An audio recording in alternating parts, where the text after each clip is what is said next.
आणि बुलेटिनच्या सुरुवातीलाच आत्ताची मोठी राजकीय बातमी। गेल्या 20 मिनिटांपासून छगन भुजबळ आणि देवेंद्र फडणवीस यांची चर्चा सुरू आहे। सागर बंगल्यावरती सध्या भुजबळ दाखल झालेले आहेत। मंत्रिपद न मिळाल्याने भुजबळ नाराज आहेत। फडणवीसांच्या भेटीने राजकीय चर्चांना मात्र चांगलंच उधाण आलेलं आहे। एकीकडे छगन भुजबळ यांनी आपली नाराजी स्पष्टपणे बोलून दाखवलेली आहे, तर दुसरीकडे त्यांनी फडणवीसांची अशा पद्धतीने भेट घेणं यामुळे चर्चांना मोठं उधाण आलेलं आहे। छगन भुजबळ यांच्या वयाचा मुद्दा उपस्थित करत त्यांना मिळालेली संधी, आतापर्यंतची मिळालेली संधी आणि आता नवीन लोकांना मिळणं संधी गरजेचं आहे असंही अजित पवारांनी म्हटलंय आणि त्यावरही छगन भुजबळांनी आपली संतप्त प्रतिक्रिया दिली आहे। अधिक माहिती घेऊयात, सागर कुलकर्णी आमचे प्रतिनिधी आपल्या सोबत आहेत। सागर, नवीन समीकरणांची काही नांदी म्हणायची का या भेटीमागे? प्रज्ञा, गेल्या काही दिवसांमध्ये छगन भुजबळ ज्या पद्धतीने अजित पवार यांच्यावर टीका करतायत आणि त्यांच्या कार्यपद्धतीविषयी प्रश्नचिन्ह उपस्थित करतायत आणि सगळ्यात महत्त्वाचे म्हणजे छगन भुजबळांनी पहिल्या दिवसापासून देवेंद्र फडणवीस यांचं मात्र कौतुक करताना दिसलेलं आहे। स्वतः फडणवीसांनी सांगितलं की अजित पवारांना त्यांनी विनंती केली होती की भुजबळांना मंत्रिमंडळात घ्या, पण तरी देखील अजित पवारांनी घेतलं नाही।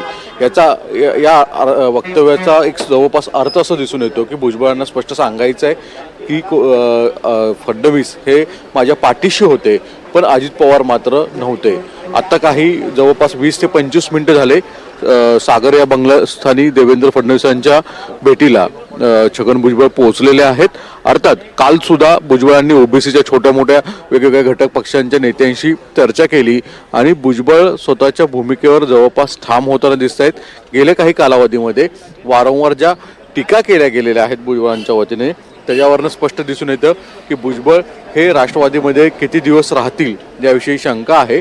तर दुसरीकडे गिरीश महाजनांसारखे दिग्गज नेते NDTVशी बोलताना स्पष्ट म्हटलेत की भाजपामध्ये भुजबळांसारखा नेता आला तर आवडेल आणि याबाबतचा अंतिम निर्णय भाजपाचे पक्षश्रेष्ठ घेतील, कारण की भुजबळ हे ओबीसी नेते आहेत।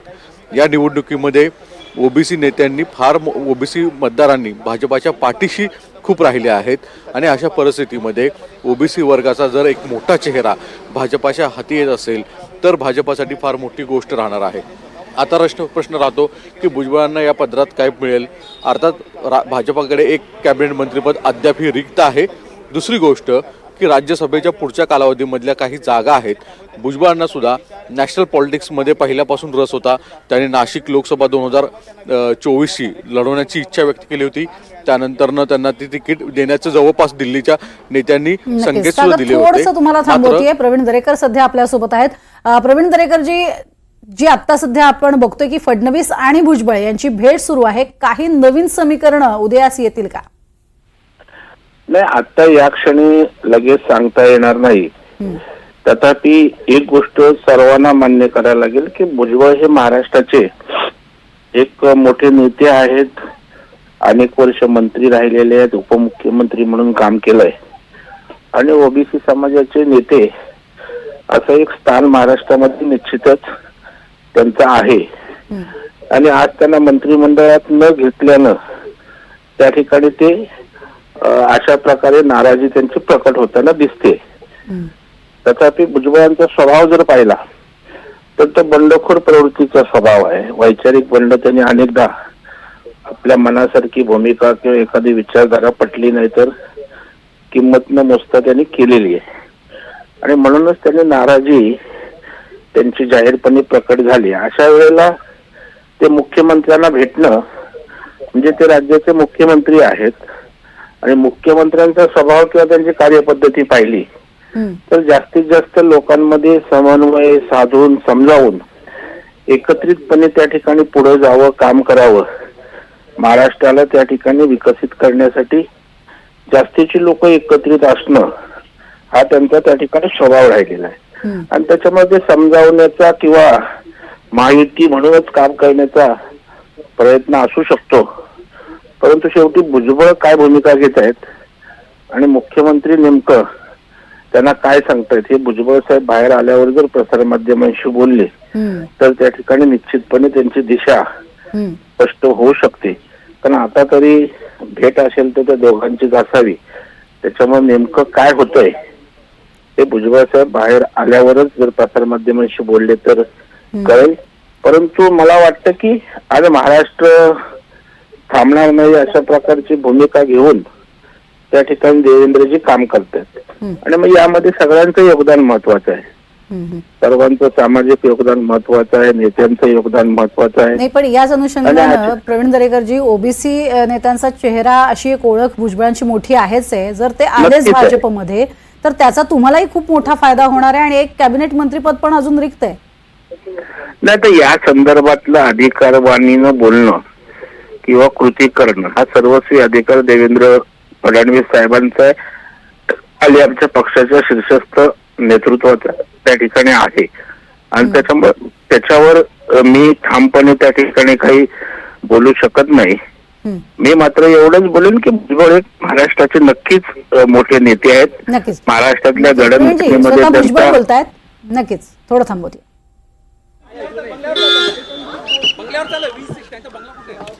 इकडे तिथे दृश्य पण बघतोय. छगन भुजबळ जे आहेत ते निघालेले आहेत प्रसार माध्यमांशी. त्यांनी काही संवाद साधलेला नाहीये. आपण थेट जातोय. प्रवीण दरेकर आपल्या सोबत आहेत. मात्र आत्ता सध्या भुजबळांनी काही भाष्य केले का हे जाणून घेऊयात. सागर कुलकर्णी आमचे प्रतिनिधी तिथे सध्या उपस्थित आहेत. सागर, काही भाष्य केलेलं आहे भुजबळांनी? प्रज्ञा, काही क्षणांपूर्वी भुजबळ हे फडणवीसांची भेट घेऊन निघालेले आहेत. मुख्यमंत्र्यांच्या या भेटीनंतर त्यांनी त्यांच्या शासकीय जे निवासस्थान होतं B6 इथे सर्व माध्यमांना बोलवलेलं आहे आणि तिथे ते या भेटीच्या मागची नेमकी भूमिका स्पष्ट करतील असं सांगण्यात आलेलं आहे. पण गेल्या काही दिवस भुजबळ ज्या पद्धतीने नाराज होते, आज मुख्यमंत्री फडणवीसांची भेट, यानंतरनं मोठ्या काही राजकीय घडामोडी घडण्याची शक्यता सुद्धा नाकारता येत नाही. पण याबाबतची अधिकृत भूमिका पुढच्या काही वेळातच भुजबळ प्रसारमाध्यमांसमोर पत्रकार परिषदेच्या माध्यमातून करणार असल्याचं त्यांनी आता सांगितलेलं आहे. सागर, मात्र सध्या आपण बघतोय की ज्या पद्धतीनं हे सगळं राजकारण सुरू आहे यावरती अंतर्गत नाराजी नाट्य खूप मोठं आहे आणि त्याचा फटका हा महायुतीला सुद्धा बसू शकतो. जरी आपण म्हटलं की छगन भुजबळ हे भाजपमध्ये जरी गेले, चांगलं मंत्रीपद जरी त्यांना मिळालं, तरी याचा फटका अंतर्गत बसणार. कारण अजित पवारांचा एक मोठा गट आहे जो भुजबळांच्या विरोधात आता स्पष्टपणे बोलताना पाहायला मिळतोय. ती अंतर्गत नाराजी वाढू शकते. भाजपामध्ये पेक्षा महायुतीमध्ये याचा फटका अधिक बसण्याची शक्यता नाकारता येत नाहीये. कारण की भुजबळ हे ओबीसी पॅन महाराष्ट्रातले नेते आहेत. जरांगे प्रकरणाच्या वेळेस भाजपाचे विशेषतः देवेंद्र फडणवीसांवर ज्या पद्धतीने टीका जरांगे करत होते, अशा वेळेस भाजपातले सुद्धा हुज मराठा नेता चकार शब्द काढत नव्हते. अशा वेळेस भुजबळ मात्र जरांगेंना हेड ऑन घेत होते. ही गोष्ट विचारायला नकोय. कदाचित भाजपाचे नेते देवेंद्र फडणवीस यांना सुद्धा सूचक संकेतच द्यायचे असावेत. यामुळेच भुजबळांची भेट ही आजची फार महत्त्वाची मानावी लागणार आहे. पुढच्या कालावधीमध्ये जर भुजबळ राष्ट्रवादीमध्ये राहू इच्छित नसतील, त्यांचं राजकीय पुनर्वसन करण्याची कदाचित भूमिका भाजप घेईल का, अशी एक शक्यता वर्तवली जाते. दुसरीकडे तुर्तास भुजबळांचा जो राग आहे तो कमी करण्यामध्ये देवेंद्र फडणवीस यांची मध्यस्थी देखील केली जाईल असं म्हटलं जातं. त्याच दृष्टिकोनातून आजची ही भेट आहे का? कदाचित काही दिवस भुजबळ यांना शांत केलं जाईल आणि कालांतराने महाराष्ट्रामध्ये राज्यसभेच्या काही रिक्त जागा होतील, त्याच्यामधून भाजपाच्या कोट्यातून भुजबळ हे दिल्लीच्या राजकारणात सक्रिय होऊ शकतात असा एक अंदाज वर्तवला जातोय. त्या दृष्टिकोनातून काही घडामोडी घडतायत का? तिसरा पर्याय असा एक चर्चेला येतोय की महाराष्ट्रामध्ये एक जागा कॅबिनेट पदाची भाजपाच्या कोट्यातून भुजबळांना दिली जाण्याची शक्यता नाकारता येत नाही. या माध्यमातून भाजप सुद्धा ओबीसी नेत्यांना पॅन महाराष्ट्रामध्ये एक स्वतःचा एक वोटर बँक अधिक सक्षम करण्याचा भाग असू शकतो असं म्हटलं जातं. तशा काही घडामोडी घडतायत का, या दृष्टिकोनातून पाहावं लागणार आहे. या पर्यायी विचार राजकारणातले हे चालत असतात. नेमकी घडामोड कोणत्या क्षणाला कोणत्या वेळी करायची हे राजकीय नेते अचूक जाणतायत. कदाचित भुजबळ हे जाणत असल्यामुळेच आज त्यांनी मुख्यमंत्री फडणवीसांची भेट घेतलेली आहे. पुढच्या काही क्षणातच भुजबळ हे माध्यमांसमोर भूमिका स्पष्ट करतील की त्यांची भेटीची नेमकं कारण काय होतं, या भेटीमध्ये देवेंद्र फडणवीसांची त्यांची काय चर्चा झाली आणि फडणवीसांनी त्यांना काय सांगितलं, अशा अनेक प्रश्नांची उकल पुढच्या काही वेळात होईल, जे आपण NDTVवर पाहाल. अगदी सागर, सगळ्यात महत्त्वाचं जसं तुम्ही उल्लेख केलात की महायुतीतला अंतर्गत जो काही वाद यामुळे उफाळू शकतो तो होऊ नये यासाठी सुद्धा एकीकडे प्रेशर टॅक्टिक्सचा वापर केला जातो, दबाव तंत्राचा वापर केला जातो. तसा दबाव तंत्राचा वापर इथे होतोय का भुजबळांच्या माध्यमातून, असं काही वाटतंय का? वास्तव त्यातलं एक कारण असू शकतं. याचं कारण आहे की प्रेशर टॅक्टिक्स म्हणजे भुजबळांची थेट टीका ही अजित पवारांवर आहे. अजित पवार हे त्यांच्या पक्षाचे राष्ट्रीय अध्यक्ष आहेत. आत्ताच्या निर्णय प्रक्रियामध्ये अजित पवार, तटकरे आणि प्रफुल्ल पटेल हे तिघच निर्णय घेतात असं वारंवार भुजबळ सांगतायत. याच्यावरनं जवळपास दिसून येतं की अजित पवारांविषयी त्यांची जी नाराजी आहे ती व्यक्त करण्याचे एक माध्यम आहे. अशा परिस्थितीमध्ये भुजबळांची समजूत कशा पद्धतीने देवेंद्र फडणवीस काढतायत, तुर्तास महायुतीमध्ये ठेवून पुढच्या कालावधीमध्ये त्यांचं कुठं राजकीय पुनर्वसन त्यांना जसं इच्छा आहे त्यानुसार केलं जातंय का, आणि भाजप सुद्धा स्वतःला एक मोठा ओबीसी नेतृत्व मिळवू पाहतंय का, हे देखील पाहणं गरजेचं राहणार आहे. प्रज्ञा, एकीकडे आपण बघत होतो की ज्या पद्धतीनं म्हणजे भुजबळ ज्या काळामध्ये तुरुंगात होते, तुरुंगवास त्यांनी भोगला, त्यामागे खरं तर फडणवीसच होते. त्यांचा घोटाळा उघड करण्यामागे किंवा कथित जो काही घोटाळा सांगण्यात आलेला होता त्यामागे ते होते. आणि असं असताना एकीकडे जोरदार टीका त्या काळातही करण्यात आलेली होती. प्रचंड एकमेकांबद्दल जो द्वेष आहे, राग आहे तो होता. आणि आता मात्र तो राग अजिबात राहिलेला नाही हे त्यांच्या बोलण्यातनं वारंवार दिसतं. कारण मुख्यमंत्र्यांची माझ्या मंत्रिपदाला कोणतीही नकार नव्हता, उलट ते आग्रही होते असंही स्वतः भुजबळ म्हणालेले आहेत. ही समीकरणं कशा पद्धतीनं राजकारणामध्ये जुळताना पाहायला मिळतात? प्रज्ञा, एक गोष्ट लक्षात घ्यायला हवी आहे. भुजबळांनी पहिल्या दिवसापासून त्यांना मंत्रिमंडळामध्ये विस्तारामध्ये घेतलं नाही, त्या दिवसापासून त्यांचा रोख फक्त आणि फक्त अजित पवारांवर आहे. देवेंद्र फडणवीसांविषयी सॉफ्ट कॉर्नर त्यांच्या पूर्ण वेगवेगळ्या प्रसारमाध्यमांशी बोलताना दिसून येतोय. अशा परिस्थितीमध्ये फडणवीस हे ओबीसी नेतृत्व मोठे करणारे नेते आहेत. हे जवळपास आधी सुद्धा जरांगे प्रकरणावेळेस चर्चा सुरू होती. धनंजय मुंडेंचं प्रकरण जे गाजलं त्यावेळेस सुद्धा कदाचित हीच चर्चा ती झाली. आणि आता भुजबळांसारखे नेते सुद्धा ही गोष्ट ऍक्सेप्ट करत आहेत. याचा अर्थ भुजबळांना जर सॉफ्ट कॉर्नर फडणवीसांच्या माध्यमातून दिला जातोय पुढच्या कालावधीमध्ये, आणि भुजबळ सुद्धा जाहीररित्या फडणवीसांचं कौतुक करतायत, तर जवळपास भाजपाला जे हवंय म्हणजे भाजपाला पॅन महाराष्ट्रामध्ये ओबीसी सॉफ्ट जो भाग आहे आणि त्या दृष्टिकोनातून त्यांनी जे मतदानाचा जो त्यांच्याकडे वळवलेला आहे आता 2024च्या विधानसभेमध्ये, ते कुठे ना कुठेतरी अधोरेखित करत राहील की भाजप हे ओबीसीला अधिक प्राधान्य देत आहे. त्यांच्या की फॅक्टर असणारे वेगवेगळे जे नेते आहेत ते त्यांच्याजवळ राहत आहेत.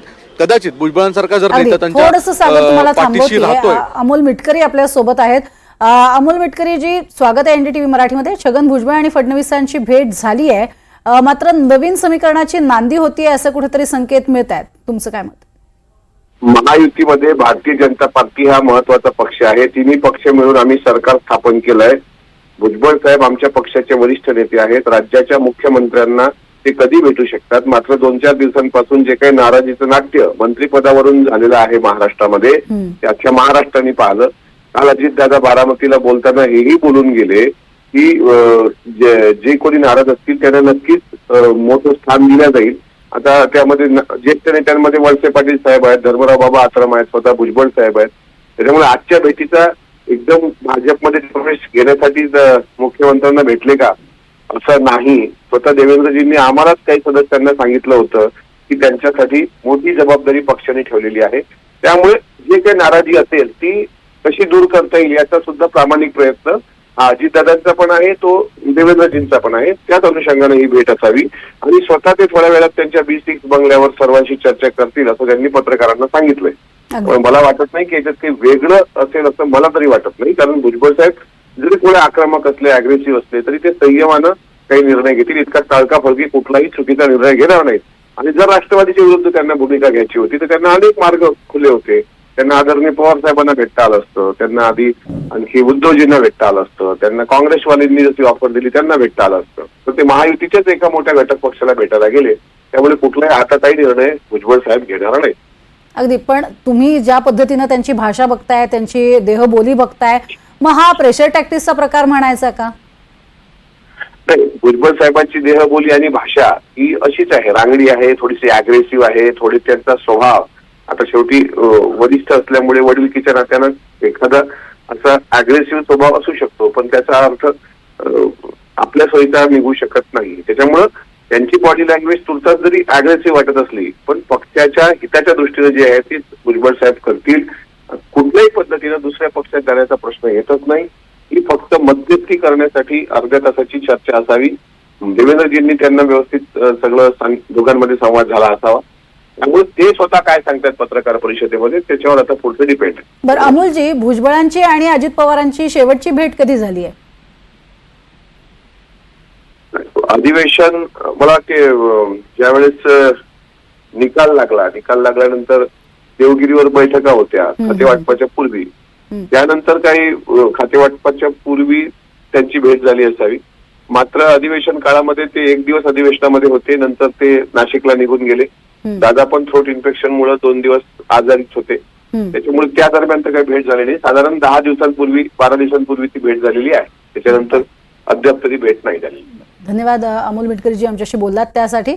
तर एकीकडे आपण बघतोय छगन भुजबळ आणि फडणवीसांच्या या भेटीला काही वेगळा अर्थ काढण्याची गरज नाहीये. ते आक्रमक नेते जरी असले तरी सुद्धा वेगळा निर्णय घेणार नाहीत असं अमोल मिटकरी यांचं म्हणणं आहे. आपण अभय देशपांडे आमचे राजकीय विश्लेषक आहेत, त्यांच्याशीही बोलणार आहोत. अभय सर, या भेटीमागे अनेक अर्थ तर्कवितर्क सगळं निघतंय. मात्र जसं आता आपण ऐकलं की मिटकरींचं म्हणणं आहे की आक्रमक जरी चेहरा असला तरी सुद्धा ते वेगळा निर्णय घेणार नाहीत, पक्ष सोडतील असं वाटत नाही असं त्यांचं म्हणणं आहे. तुमचं काय मत? नाही, एक निश्चित आहे की भुजबळ हे खूप मोठे ओबीसी नेते आहेत आणि ते महायुतीपासून दुरावू नयेत यासाठी भाजपाचे जे प्रयत्न आहेत ते सुरू असताना दिसत आहेत. आता त्यांना या परिस्थितीमध्ये त्यांना एक कुठलं एक त्याला आपण म्हणतो की पॅकेज काय देणार, तर त्या संदर्भात मला वाटतं चर्चा झाली असावी. केंद्र सरकारमध्ये त्यांची मध्यंतरी चर्चा होती की त्यांना राज्यसभेवर भविष्यात घेतलं जाऊ शकतं, पण ते राज्यसभेवर राष्ट्रवादीकडून जायला इच्छुक आहेत का भाजपाकडून जायला इच्छुक आहेत. ते भाजपाकडून त्यांना जर रिहॅबिलिटेट करायला तयार असेल तर त्याला अजित पवार यांची अनुमती आहे का, या सगळ्या गोष्टींसंदर्भात मला वाटतं एक चाचपणी आता म्हणता येईल. पण एक निश्चित दिसतंय की त्यांना मोकळं ठेवून ते महायुतीपासून दुरावणार नाहीत याच्यासाठी काही प्रयत्न असावेत आणि त्या दृष्टीने काही प्राथमिक चर्चा झाली असण्याची शक्यता आहे. कारण भाजपाला आपल्याला माहिती या निवडणुकीमध्ये जे मोठं यश मिळालंय त्याच्यामध्ये त्यांना ओबीसी मतदाराचा मोठा आधार मिळालेला आहे आणि तो मतदार आपल्यापासून कुठल्या ना कुठल्या कारणाने दुरावू नये यासाठी मला वाटतं भाजपाकडून प्रयत्न सुरू आहेत आणि ते पॅचअप करण्याचा निश्चितपणे प्रयत्न होईल. आता ते राष्ट्रवादीमध्ये त्यांना तिथेच राहतील आणि पुढच्या काही गोष्टी दिल्या जातील की ते राष्ट्रवादीमधून वेगळं होऊन स्वतःच्या त्यांच्या काही करायचं एक वेगळ्या व्यासपीठावर त्यांचा विचार आहे. मला वाटतं या संदर्भात आता त्यांची पत्रकार परिषद होईल तेव्हा एक साधारण अंदाज येईल असं दिसतंय. अभय सर, पण त्यांनी स्पष्टपणे आपली नाराजी अजित पवारांसंदर्भातली बोलून दाखवली होती आणि आता आपण मिटकरींशी बोललो तेव्हा कळलं की 10-12 दिवस झाले प्रत्यक्ष भेट अजित पवारांसोबत त्यांची झाली नाहीये आणि अशा स्थितीत ते फडणवीसांना भेटतात. एकीकडे फडणवीस ओबीसींना, जसा तुम्ही उल्लेख केलात की ओबीसी हा सगळ्यात मोठा घटक आहे भाजपसाठी येत्या काळात सुद्धा आणि आता सुद्धा त्याचं महत्व अधोरेखित झालेलं आहे. या अनुषंगानं खूप मोठी जबाबदारी भाजपच्या वतीनं त्यांना दिली जाऊ शकते का आणि त्यासाठी येत्या काळात प्रयत्न भाजपकडनं होतील का? एक निश्चित आहे की अजित पवार आणि त्यांच्यामधला संवाद मागच्या काही दिवसांपासून झालेला नाहीये. म्हणजे ते नागपूर अधिवेशनासाठी आले होते, त्या दिवशी होते, पण जेव्हा लक्षात आलं की मंत्रिमंडळ विस्तारामध्ये त्यांचं नाव नाही आहे त्याच्यानंतर ते दुखावले किंवा मंत्रिमंडळ विस्तारामध्ये त्यांचा समावेश होणार नसेल तर त्याच्यासाठी जी प्राथमिक चर्चा होणं त्यांना अपेक्षित होतं तसं काही घडलं नाही. त्याच्यामुळे ते दुखावले आणि नंतर नाशिकला निघून गेले. त्यानंतरही मला वाटतं की काही त्यांची समजूत काढण्याच्या दृष्टीने किंवा काही राष्ट्रवादीच्या ज्येष्ठ नेत्यांकडून काही प्रयत्न झालेले दिसले नाही. उलट मला वाटतं की भाजपानेच त्यांना त्या काळामध्ये संपर्क साधून कुठली टोकाची भूमिका घेऊ नका या दृष्टीने काही निरोप पाठवले गेले आणि आताची मला वाटतं की भेट त्या दृष्टीने त्याच्यासाठीच महत्वाची आहे. त्यामुळे आता पुढच्या काळामध्ये त्यांची वाटचाल राष्ट्रवादी सोबतच, ज्यांच्या नेतृत्वाशी एवढे मतभेद झालेले आहेत त्यांच्या सोबतच करतात की वेगळा प्लॅटफॉर्म करून महायुतीचाच घटक म्हणून ते राहणार. मला वाटतं हे अतिशय महत्वाचं असणार आहे. कारण ते राष्ट्रवादीपासून जरी दुरावले तरी महायुतीपासून लांब जाऊ नयेत याच्यासाठीच हा भाजपाचा विशेष प्रयत्न सुरू दिसतोय. नक्कीच सर, धन्यवाद अभय सर या संपूर्ण सविस्तर विश्लेषणासाठी. अगदी थोड्याच वेळात आता छगन भुजबळ पत्रकार परिषद घेणार आहेत आणि छगन भुजबळ यांनी देवेंद्र फडणवीसांची भेट घेतल्यानंतर त्यांच्याशी संवाद साधण्याचा प्रयत्न करण्यात आला. मात्र त्यांनी मी लवकरच पत्रकार परिषद घेणार आहे असं म्हटलं आणि हात जोडलेले आहेत माध्यमांशी बोलताना. मात्र आता भुजबळ नेमकी कोणती भूमिका घेतात, काय बोलतात याकडे सगळ्यांचं लक्ष असणार आहे. भुजबळांनी यापूर्वीच आपली नाराजी स्पष्टपणे बोलून दाखवलेली आहे. आता ते काय बोलतात, काय निर्णय झालाय सांगतात का, हे पाहणं महत्वाचं ठरेल.